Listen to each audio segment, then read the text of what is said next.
Hi, I'm Sharon Wren. And I'm Linda Cook. And this is QC Crime Watch. This week we're going to be following up on some of the cases we've been watching and tell you about some of the new cases that have come up over the past week. And actually, we have two pretty interesting cases that we followed for a long time. Right. Each of us has had a hand in this, but Sharon's is, I think, particularly interesting because of the bizarre nature of the case.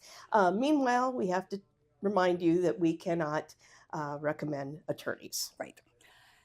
I've got a couple bizarre ones. When you say bizarre, that's... Okay, well, you're we'll the one really is. Yes, but this is more of a recent one, and this was a story that was written by our lovely producer, Gabe, who no one can see, and we're over here applauding him. But yeah, Gabe wrote this one. It's a kind of a rather odd and kind of sad theft. It is. There was a Faith Walk World Outreach Center in Silvis says that their little chapel that they had on a trailer that they'd use for like portable services has been stolen. Have no idea why somebody would do it. We had electricity to it, of course, because we had our sound equipment that was used every weekend in there. But when they drove off, they just pulled it out sideways here. You can see the tire tracks in the ground and broke off the electric from it that was going inside. This, I was so upset about this yesterday, Sharon, because Gabe and I were talking Right. about this. And I remember when this was kind of became a trend because during COVID, Exactly. people could go to the parking lot and the pastor would be in this little chapel. It's a very thing. small chapel, and people could listen on their radios in the cars. For some of you older folks, you may remember this as a drive-in movie. Yes, just exactly the same Yeah. same thing. And they didn't have to get dressed up, and they No. didn't have to worry about Or if contagion or anything like that. Or if the kids are being the kids, you're fine. Everybody's fine. Right. So the Reverend Scott Cully told us the chapel was last seen on October 24th at 9 p.m. and it was gone by the next morning. I mean, this is, to me, it's horrible in a lot of ways. When you disrupt someone's faith walk, I Right. think it's just To get a thing. terrible. There sadly have been other rashes of church burglaries in the Quad Cities over the past couple of decades. And it's just, you ask yourself why, because these places, they're not known for having a lot of money.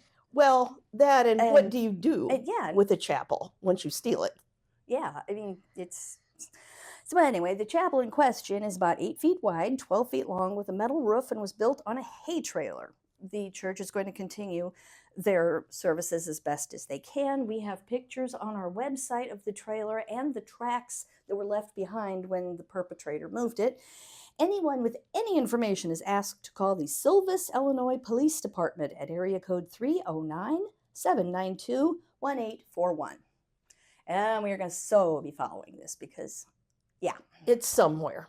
it's somewhere, and why, basically. Right. So, yeah, if anybody knows anything, please call that number. You want to give that again, Yes. Sharon? Silvis, Illinois Police Department, 309-792-1841. Thank you. Yes, now you have a story, I think. Well, it's sort of a story upon a story. Ooh. It's a little convoluted, but I'm going to have to give you the quarter version rather than the nickel version here. Two Davenport men who already have been sentenced to life in prison Right. are going back to court next year Okay. because when they were in jail together in the Scott County Jail last year in 2024, they were each caught with a shank. Now, a shank is, and I'm going to presume some people know what this is and maybe others don't. But for those who don't. Right, it's a homemade knife, basically. Any kind of they take some kind of a hard substance. I mean, you wouldn't want it paper. No. And then they find ways to sharpen it or make some kind of an edge on it. Right, and you put a cloth here so you can hold on to it, and that is an improvised knife. Right. So, and as a matter of fact, in the Louisiana State Penitentiary, where I visited, there's a museum that has shanks on the wall that have been taken. It Interesting. really was. We should go sometime. Let's think about Okay, that. let's do. I think we could get We could several do a podcasts out of podcast. that. Anyway, Yes. so the people who are involved are named Devin Bright, who is 35, and Christian Jesse, who is 24. each of these people faces a charge of conspiracy to commit a forcible felony and possession of a weapon in a correctional institution. So, according to arrest affidavits, they were each found with a shank. In Jesse's case, the shank was found inside the night light housing unit in his cell. Jesse damaged jail property to get the materials to make an improvised weapon. And in the affidavit, it says this: it should be noted the defendant used the brick wall of the cell to sharpen 2 metal pieces into 2 improvised weapons. Yeah, how do you protect them? How do you keep the brick away? I know. Well, you've got to have a wall, Yeah, you gotta right? have a wall. Jesse did conspire with inmate Devin Brait to assault another inmate with the shanks, and a shank was found on Brait's person. Now, this is an incident that happened in April of 2024. So, just very briefly, let me tell you why both these men are in not jail but prison now. Right. Devin Brait, in July, a Scott County jury found him guilty of 1 count of first-degree murder and several other charges in connection with a double homicide that was disguised to look like a fire that was on Division Street. When police and other emergency responders arrived, they found that 2 people were dead, and once they began the investigation, they found that they had been shot. So Devin Brait has been very recent. Right. He was sentenced to life without parole and sentenced on these other charges too. Now he will be going back to court in the first part of the year, Mm-hmm. and will have to follow through with this 2024 charge. Likewise, Christian Jesse, he was sentenced in June for first-degree murder and other charges, also sentenced to life in prison. And this happened in 2023. There was a report of this was on June 5th. Davenport police responded to a report of a man who'd been shot, and this man was transported to a local hospital and was deceased after that. And Jesse was arrested and sentenced. So this is interesting because we think of this as the end, the Right. sentencing for the homicides, but it's just the beginning for this 2024 incident with the shanks. I assume, I guess I shouldn't say that, but you know the joke they make about that word. But I guess there'll have to be transported from a prison setting to Scott County Court Yeah. and back while this goes on. And I don't know Oh. how long this will go on. Oh, so they wouldn't necessarily hold him at the jail. I don't know. Okay, so many questions. I have a lot of questions, but you can bet that you and I both will be covering this. We will get this figured out.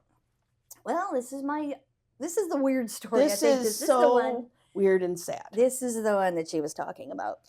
A woman from Mequon, Illinois, which is about that big, who was convicted of murder and other charges after a man's body was found in a storage unit in 2022, has been sentenced. Knox County court records show that Marcy Oglesby, now 53, filed a motion for continuance and appointment of new counsel. The court asked for a factual basis behind the ineffective counsel charge, and the motion ended up getting denied. The defense filed a motion for a new trial, so there's going to be a hearing on that on November 6th. Meanwhile, the court goes into recess, come back, and Oglesby was sentenced to 50 years in the Illinois Department of Corrections with credit for 326 days served. And there will be a hearing on the motion for the new trial on November 6th. Now, Marcy was originally arrested on October 11th, 2022. So this is one of those things where we're going to doesn't happen overnight. She was arrested on a warrant for concealment of death, a Class 4 felony, in connection with human remains that were found in a Mequon, Illinois storage unit in October of 2022. The victim, the remains were later identified as Richard Young, the former Mequon police chief. Murder charges were later added for Oglesby, and she was convicted in 2025 on charges of murder, attempted murder, and aggravated battery ingesting a toxic substance.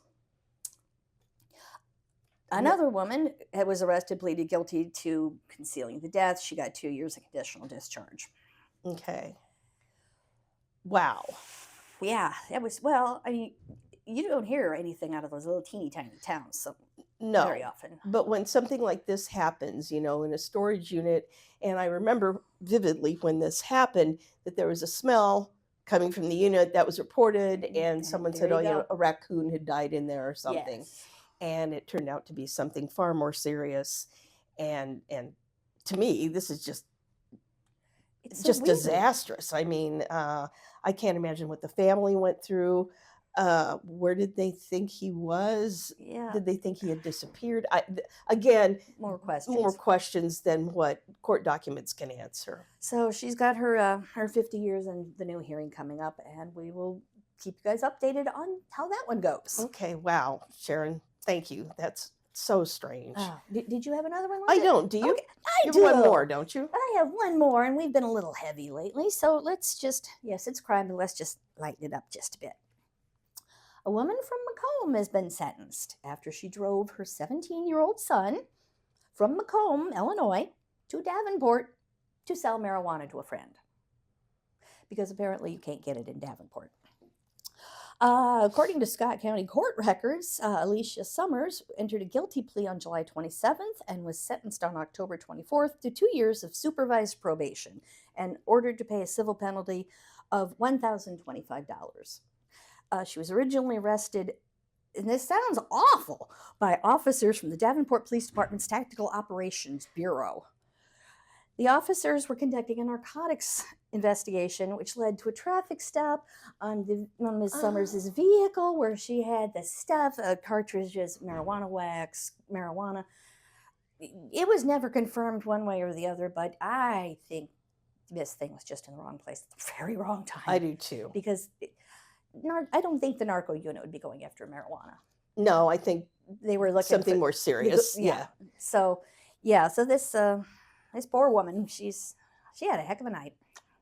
And so she drove her son to sell, Right. right? But he wasn't arrested. No, She was. she was. Okay.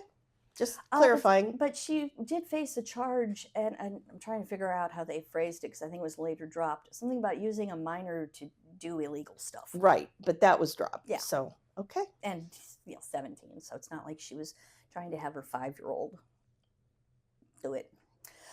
Oh my goodness, Linda, we Well, got through another podcast. We did. And these were strange, Yeah. kind of upsetting. But Yeah. we'll see what the fall weather brings. And we always say this at the end. Stay safe out there. Lock your doors and lock your cars. We'll see you next time.